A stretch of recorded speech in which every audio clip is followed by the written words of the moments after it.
Fala, embaixadores! Bom dia! Agora vocês estão aí juntos me ouvindo, né? Mais um problema solucionado, mais um problema resolvido. Então, bora fazer acontecer nesse dia de hoje. É assim, ó. A gente resolve na hora, resolve ao vivo e não deixa para depois o que tem que ser feito agora. Então, bora para cima? Bora para essa live aí que vai trazer instrução, clareza, entendimento para você.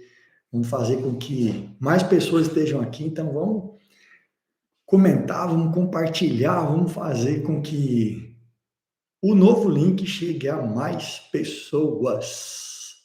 A mais pessoas. Já tirei o outro link do ar, para ninguém confundir aí. Já estava lendo esse link. Já mandei lá no link no grupo da comunidade. Se você não faz parte ainda, você tem que entrar, que você recebe fácil lá na comunidade.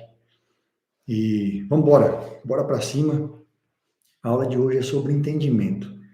Então, entendimento, você só entende algo de verdade quando você faz. O conhecimento é quando você ouviu. O entendimento é quando você executou. Pegou a diferença ou não? Ah, Ricardo, eu conheço tal coisa. Você já foi? Não, nunca fui. Pois é. Ah, eu conheço tal coisa. Você já fez? Não, nunca fiz. Então, entendimento é execução.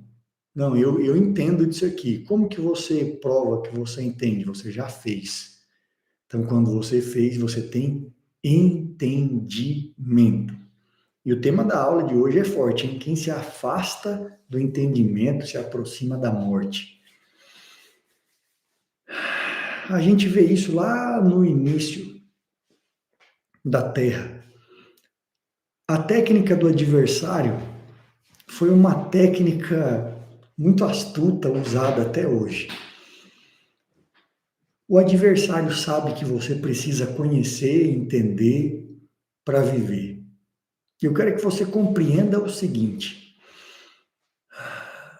lá no Jardim do Éden, ele falou a seguinte frase: se você comer, você vai se tornar igual a Deus. Então, eu quero que você entenda uma coisa aqui sobre a clareza mental. Eu quero que você preste muita atenção no que eu vou te falar. O adversário, ele não inventou toda a frase. Lembra sempre disso. O seu adversário sempre vai pegar uma parte da verdade e colocar uma mentira. Porque isso dá mais força, dá mais tração para aquilo que ele precisa fazer. Então, na ótica de Deus, Deus ele pensou o seguinte: existe uma árvore para você comer, a árvore da vida. E se você se alimentar da vida, você vai ter entendimento, clareza, capacidade. Se você se alimentar da árvore da vida, você jamais vai morrer. Se você se alimentar da árvore da vida, as coisas vão dar certo para você. Se você se alimentar da árvore da vida, você vai ser bem-sucedido em tudo que você fizer. E o adversário chega e fala assim: quando você comer, você vai ser igual a Deus. Aí o homem pensou o quê? Uai, quero ser igual a Deus. Só que você tem que prestar atenção na promessa. A promessa do adversário é: se você comer, você vai ser igual a Deus, conhecedor do bem e do mal. Poxa vida, para que o homem queria conhecer o mal se ele podia viver só com o bem? É o que acontece muitas vezes na sua curiosidade. Vou fazer isso aqui só para ver se vai dar errado mesmo. Já deu errado. Crianças são assim. O que eu quero te dizer? O que eu quero te dizer é que o nível de instrução que você tem vai te fazer ou viver ou morrer. O nível de conhecimento que você tem ou vai te fazer viver ou morrer. Ontem eu estava respondendo algumas mensagens aí no grupo dos alunos da mentoria e foi muito interessante porque São assuntos bastante complexos, e quando você responde, você vê e sabe que fala assim, caramba, do outro lado tem alguém que vai dar um nó na cabeça para conseguir entender isso e até entender isso, a complexidade disso. Mas se você não tiver o entendimento claro, você vai ser levado para a morte. Ou seja, existem caminhos que aos olhos do homem são bons, mas o final deles é morte. O final deles é morte. Mas por que tem caminhos que parecem bons? Ué, parecem bons porque o entendimento está errado. Parecem bons porque a compreensão está errada. Parecem bons porque eu não sei da maneira correta. Eu tive um conhecimento, mas o entendimento de verdade ainda eu não adquiri. Então vamos lá, vamos ler isso aqui, Provérbios 21, 14, 15 e 16. Deixa eu reabrir o aplicativo aqui. Provérbios 21, 14 ao 16. O presente que se dá em segredo abate a ira, e a dádiva em sigilo uma forte indignação. Eu, alguns dias atrás, aí, meses, na verdade, eu falei sobre presentes. Você sabe que, antigamente, as pessoas elas tinham um bom costume, o costume de dar presentes. Quando eles iam fazer uma visita a outras pessoas, eles levavam um presente. Isso é nobre. Entrar num outro assunto aqui, porque isso é entendimento. Se você quiser abreviar o tempo de conquista para algumas coisas na sua vida, e você entender que essas coisas que você vai conquistar ou deseja, elas envolvem pessoas, dê presentes. Ricardo, mas eu não estou querendo comprar. Depende do que é comprar para você. Depende. Eu não sei, você se venderia por um presente? Talvez você não se venderia, mas eu tenho uma outra pergunta. Você gostaria de receber um presente? Sim. Mas tem uma coisa que eu quero te falar. Seja alguém extremamente inteligente, use o seu entendimento para não dar apenas presentes, mas dê significados para as pessoas. Dê presentes que são representações proféticas para as pessoas. Dê presentes que façam com que aquela pessoa lembre de você. Isso é inteligente. Isso é inteligente. Quero pedir para você que está chegando aqui agora, deixar o like nessa mensagem e compartilhar ela para que mais pessoas possam estar aqui junto com a gente. Então, seja uma pessoa generosa. Dar presentes aciona a generosidade, mas vai trazer também um outro gatilho na vida de quem recebe, chamado reciprocidade. Reciprocidade.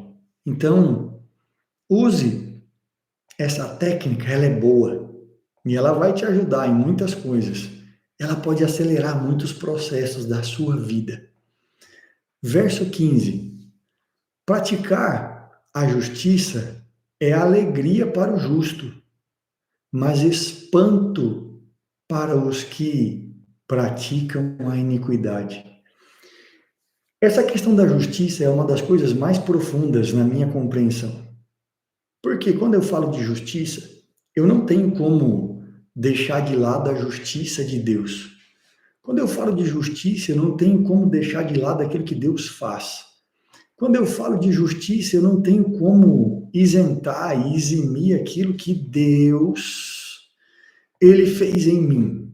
Então, compreender, entender o aspecto pelo qual eu acesso a minha salvação e as demais coisas que Deus tem preparadas para mim é muito importante, porque isso não me deixa julgar os outros. Essa questão do julgamento é uma das coisas mais terríveis que existem.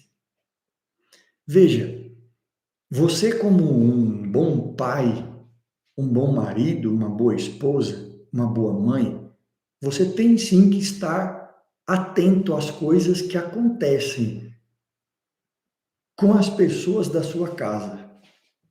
Então é óbvio que eu não estou falando de julgamento. Não confunda julgamento com percepção espiritual. Ricardo, o que você está dizendo? Estou falando para você o seguinte: tem pessoas que você vai olhar para elas e você vai entender. Não quero me conectar com essa pessoa. Estou sentindo algo ruim no meu coração. Tá tudo bem? Tá tudo bem? Você só está inclinado a uma percepção espiritual que você teve. Ok? O problema é quando você olha e fala assim: ah, o fulano fez isso por causa daquilo. Isso é julgamento. Ah, não, eu não vou fazer tal coisa porque o fulano, isso, isso, isso. Isso é julgamento. E o julgamento, quando eu falo para você julgamento, é você sentenciar na sua esfera mental. Isso aqui é um assunto profundo e eu preciso falar isso aqui para você pelo menos pensar. Como assim, Ricardo? Sentenciar e julgar na esfera mental? Porque quando eu falo para você de julgar, o que eu mais vejo são pessoas racionais julgando e condenando outras pessoas. Só que tem um texto que traz um conforto ou uma afronta, um confronto para você também, que diz assim: o homem espiritual julga todas as coisas e ele mesmo não é julgado. Como que é isso, Ricardo? É o seguinte: se você for alguém espiritual e você tiver base espiritual, e quando eu falo base, eu não falo de Bíblia só, eu falo de experiência com o que a Bíblia diz. Porque a letra mata, mas o espírito vivifica. Isso é um assunto também complexo, mas eu vou te falar aqui de maneira bem simples e objetiva. Se o que você tem é só uma palavra que você conhece e usa para sentenciar os outros, você só tem letra. E a letra só vai matar. Agora, quando você tem uma palavra que ela é viva, ela vai levar para outra pessoa uma esperança. Então, sempre existe para Deus e em Deus uma esperança. Então, nós somos portadores de boas notícias, nós somos aqueles que carregam esperança. Então, a pessoa, ela pode sentenciar e julgar. Paulo, ele teve uma sentença, e isso serviu para nós. Ele tem uma situação que ele tem um problema e ele fala assim: olha, eu não estava na reunião presente, mas eu estava em espírito. E eu sentenciei essa pessoa. E eu condenei ela. Eita, forte isso, hein? O cara nem estava presente no corpo.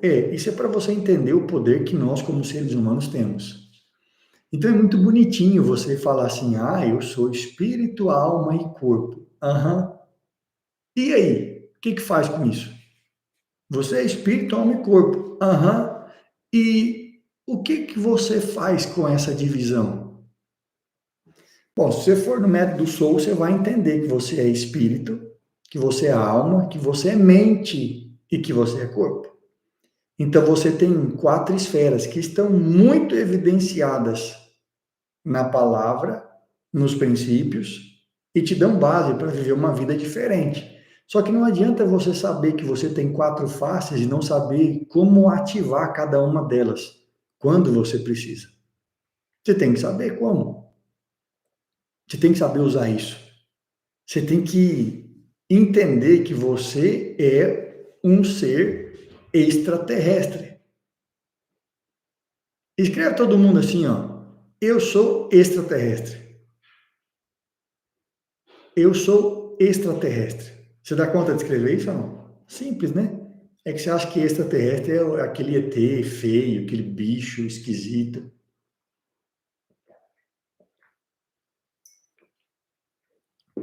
A gente é extraterrestre, ou seja, a gente não é da Terra. A gente foi pensado para ser celestial. Sim, João. João colocou, então, esse julgamento espiritual é uma sentença justa, mas sem a condenação humana? É isso mesmo. Porque ela é plenamente espiritual. Quando a gente fala de espiritual, a gente está falando de sentenciei no meu espírito, ou seja, a sentença de Deus, ela foi liberada através de mim. É isso mesmo. É desse jeito. Tem alguns textos que Paulo diz o seguinte: ele fala que quando você anda no espírito e você vive os frutos do espírito, ele fala contra essas coisas não há lei. E aí a gente pode pegar aqui e fazer um paralelo da lei, a lei de Moisés, que são as tábuas da lei, que são 10, mas são 630 mandamentos e ordenanças, com a lei humana. A lei humana, na sua essência, ela foi extraída da lei de Deus. A Constituição brasileira, ela foi tirada ou modelada da Constituição americana. A Constituição americana foi extraída da Bíblia. A brasileira, absurdamente, tem sei quantas vezes mais de tamanho, é inchada como toda a máquina pública brasileira, mas não funciona. Não funciona. Muita lei, zero cumprimento. Então, eu quero que você entenda o seguinte: existe uma maneira de você sentenciar espiritualmente e não ser sentenciado. Sim. Eu vou ajudar vocês com isso. João, a pergunta que você fez, a gente tem que entender da seguinte maneira. Quando Paulo sentencia, ele fala um negócio muito interessante, que é a base de tudo que a gente precisa entender num julgamento. Ele fala assim, ó, eu sentenciei isso aqui. Então, vamos entregar o corpo para salvar a alma. Eita, que pesado. É, tem coisas que são difíceis de entender muitas vezes para a mente humana. Ricardo, como é que é esse negócio aí, então? Vamos julgar, sentenciar, porque o que a gente quer no final das contas é salvar. O que eu quero que você compreenda? A sentença espiritual, ela sempre vai ter uma tendência de salvação. Qual que é o problema? É que a maioria das sentenças que são religiosas, elas condenam a alma. Você entendeu? Paulo falou assim: sentenciei, vamos matar o corpo para salvar a alma. Eu estou mais preocupado com a eternidade do que com a passagem nessa vida. Eu não sei se você entendeu o que eu estou falando. O que o religioso faz? Ele esquece da disciplina do corpo e quer condenar a alma. Só que Jesus veio para salvar a alma, ou seja, para trazer a eternidade.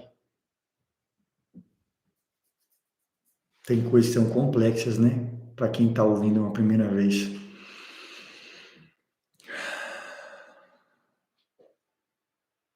É isso aí, João. Se tiver uma condenação humana ou não, não importa, pois a sentença maior já foi dada. Mas essa sentença, caso haja arrependimento, pode haver transformação, já humana não.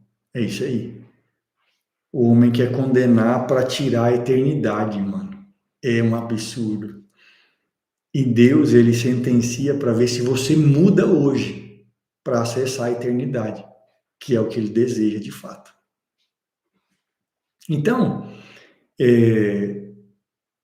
é muito interessante. Essa questão de justiça dá para a gente falar uns 2 dias só disso, de aspectos da justiça. Mas o versículo diz: praticar a justiça é alegria para o justo. Tem um texto da Bíblia que é muito mal interpretado por conta da religiosidade. Ele diz assim: muito vale por sua eficiência, eficácia, pelo poder que tem a oração de um justo.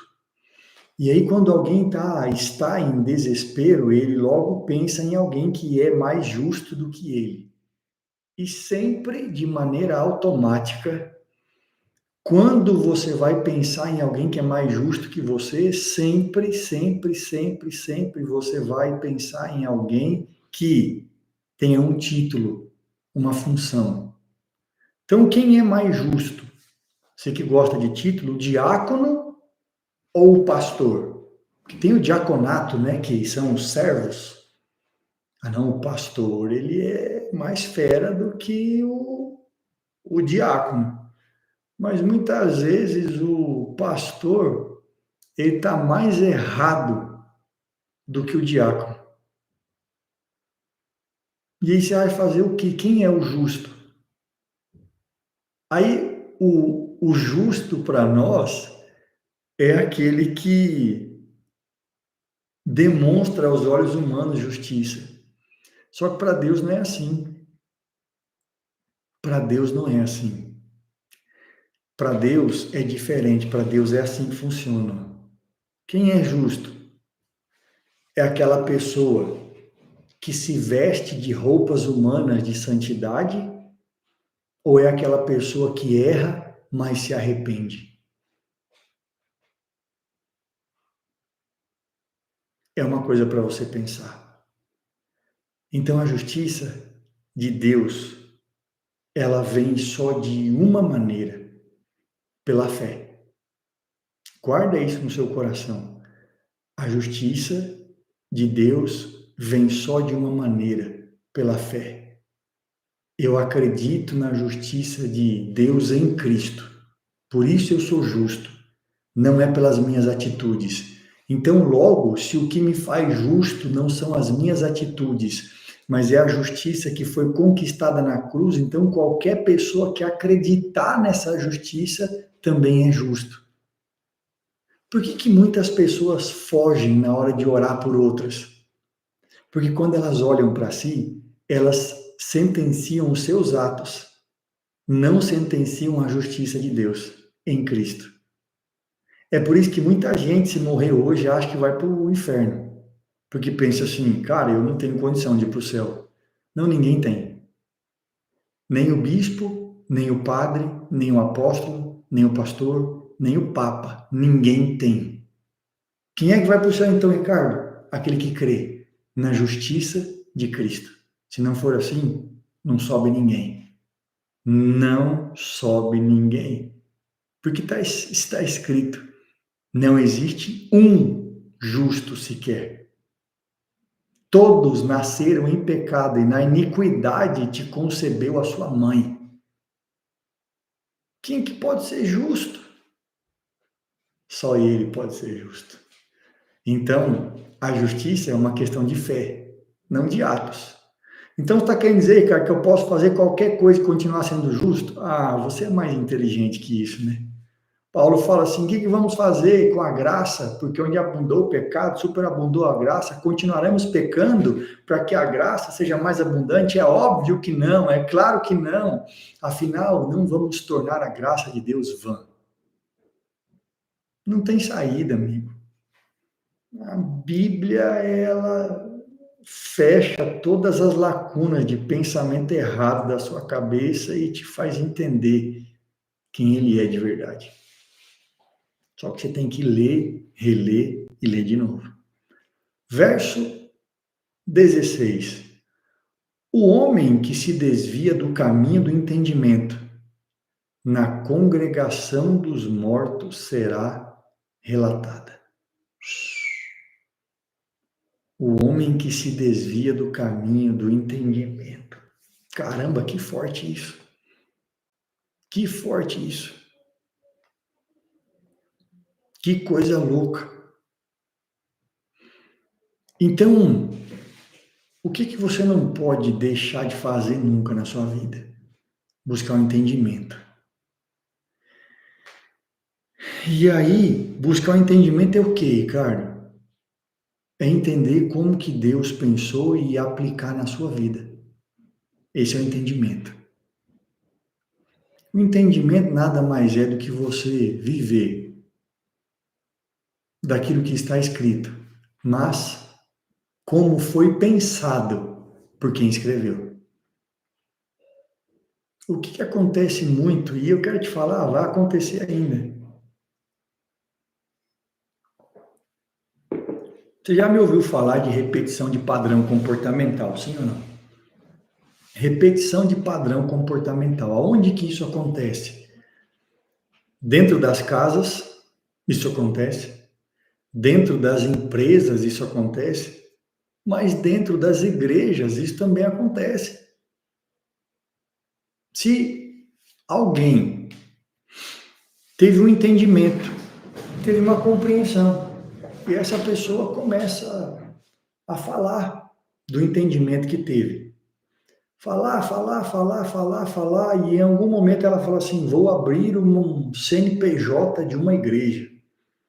E abre um CNPJ de uma igreja e começa a fazer uma reunião, 2, 3, 4, o negócio começa a crescer, e aí tem alguém que estava naquela denominação, participando daquela eclésia, e aí muda de cidade e fala assim: ô, meu pastor, eu vou para tal cidade, será que tem como a gente abrir uma igreja dessa lá? Ele vai lá e abre em outro lugar.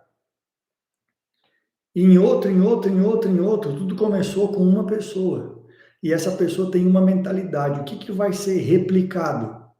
Na maioria esmagadora das vezes, o conhecimento que aquela pessoa tem, segundo a consciência que ela carrega. Então, se ela em algum momento entendeu algo errado, vai ter um monte de gente entendendo e replicando aquilo que está errado. É o que acontece ao longo dos anos. Dos anos. Então, sempre foi, sempre vai ser assim.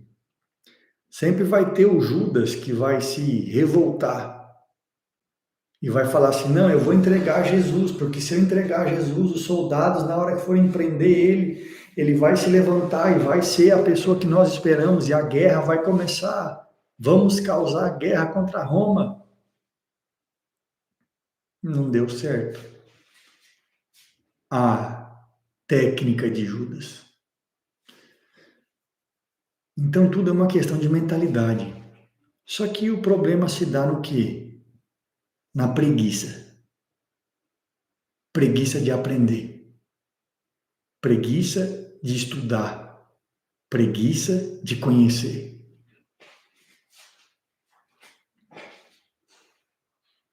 É isso aí, João. Então, por isso que Paulo diz para ser imitador dele de Cristo. E ele diz: sede meus imitadores como eu sou. Ele se coloca na prova. Por quê? Porque ele diz assim: e ai de mim, se depois de ter pregado a muitos, eu não posso me achar desqualificado. Então, eu esmurro o meu próprio corpo e o reduzo à escravidão. Eita! Eu reduzo a escravidão, eu esmurro meu corpo. O que é isso? É, amigo. Paulo é muito inteligente, cara. Ele fala assim, ó: eu não julgo ter alcançado, não. E se vocês acham que pode confiar na carne de vocês, muito mais eu. Aí ele traz o relato de quem ele é. Ele falou assim: olha, eu ainda estou no caminho, mas se vocês acham que pode confiar na carne, fica aí então. Fica aí do jeito que você está. Você vai ver onde você vai parar. Então, o que a gente tem que ser, no final das contas?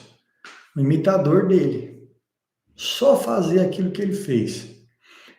Pega para assistir esse filme esse final de semana, só para te dar um pouquinho mais de clareza. Em seus passos, o que faria Jesus? É um filme, tem um livro. Em seus passos, o que faria Jesus? É uma coisa bem simples.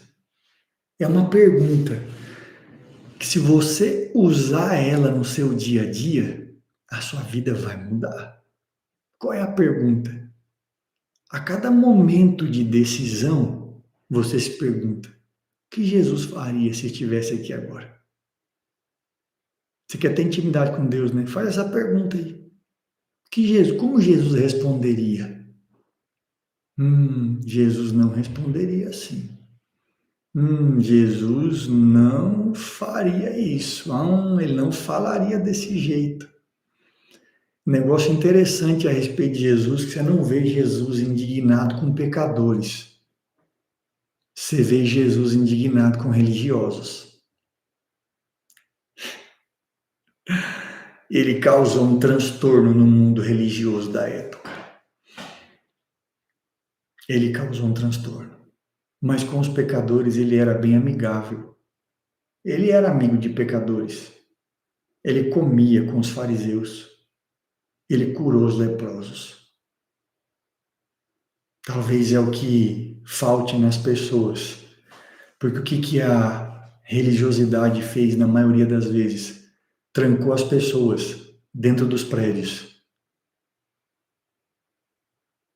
E aí, nem todo mundo é bem-vindo. Bora para a vida. É hora de restaurar a instrução no seu coração, o entendimento, a clareza, a percepção.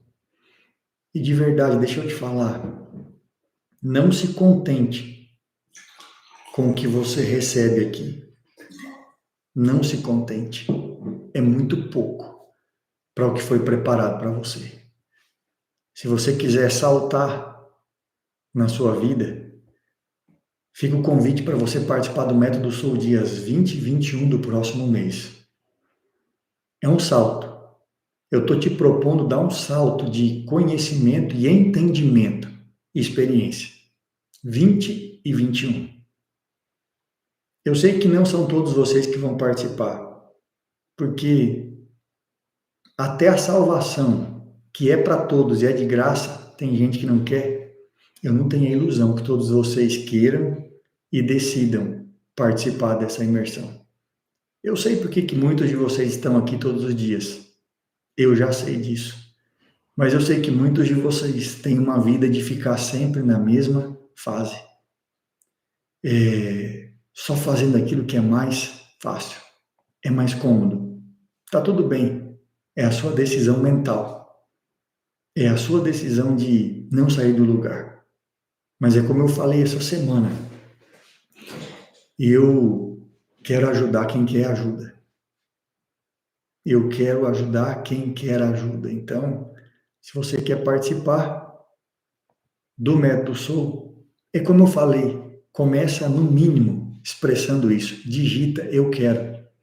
Só escreve assim, ó, eu quero. Eu quero não, né? Coloca assim, eu decido. Porque se você só quiser, você pode não fazer, porque você quer muita coisa, né?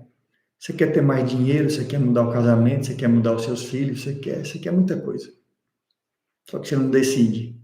Tem que ser decisão. Eu decido. Decisão. Cara, mas escrever muda alguma coisa? Você já se fez essa pergunta, né? Você, quando eu falo assim, ó, escreve aí, eu decido, escreve aí tal coisa.